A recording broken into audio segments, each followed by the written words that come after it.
Hello and welcome to my channel. Today I'm excited to introduce you to my research project on Unveiling the mechanisms of the 5 ways to well-being and performance, a direct study of university students in Malaysia.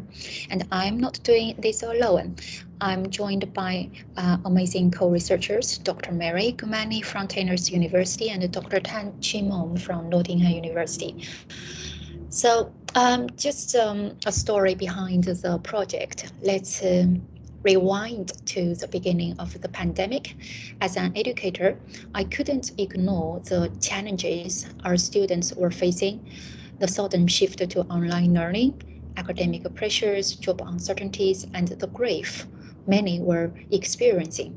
It left me pondering, how can I make a meaningful difference? Drawing from my research background and personal commitment to well-being, I remembered a concept from my PhD studies in France, the 5 ways to well-being. It's a framework designed to promote mental and emotional health. Recognizing its potential to address our students' struggles, our team, which includes both researchers and educators, embarked on a deliberate and methodical journey. Our goal is clear: to develop innovative or scientifically sound solutions to alleviate the challenges posed by the academic.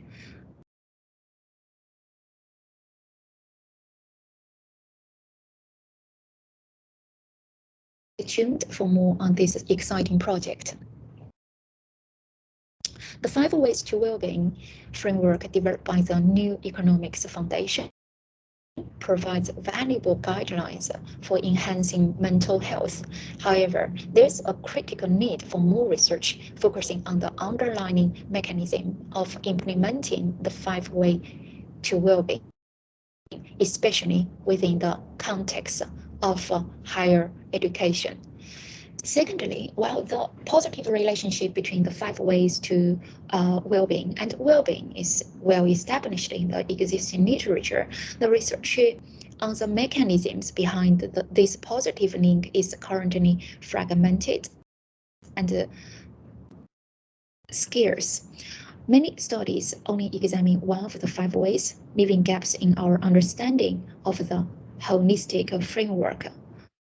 Moreover, the concept of satisfying basic psychological needs offers a promising avenue to explain the connection between the 5 ways to well-being and well-being. According to self-determination theory, the satisfaction of 3 fundamental needs, autonomy, competence, and relatedness, is a universal requirement for well-being and optimal performance. This proposition has been validated by numerous experimental, cross-sectional, and longitudinal studies worldwide. However, as far as we know, this theory hasn't been employed to explain the relationship between 5 ways to well-being and well-being. To bridge the identified research gaps, we formulated 4 crucial questions and set off on our journey to generate empirical evidence that will help us fill these gaps. Our participants consist of 82 business school students from a private university in Malaysia. The data was collected using a diary method over the course of 1 week. Participants recorded their participation and engagement in the 5 ways to well-being and their well-being levels between 8 p.m. and 10 p.m. every night. At the end of the semester, the participants' GPA was retrieved from the campus management system. In total, we have obtained 523 valid observations.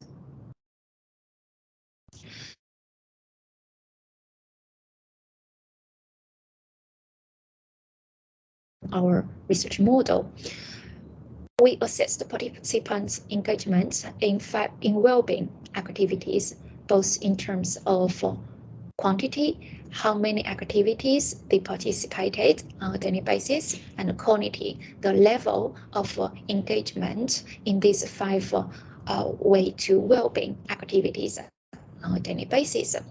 We measured psychological needs satisfaction using a scale adapted from Erikson and Bowman's work in 2018. For well-being, we used the affect balance developed by Dinner and colleagues in 2010 to gauge emotional well-being. And for learning engagement, we used the scale of work engagement developed by Chauvigny and colleagues in 2017.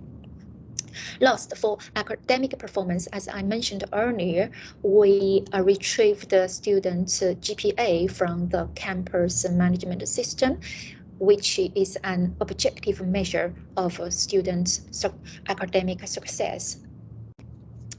This figure illustrates the findings regarding the key relationships in our research.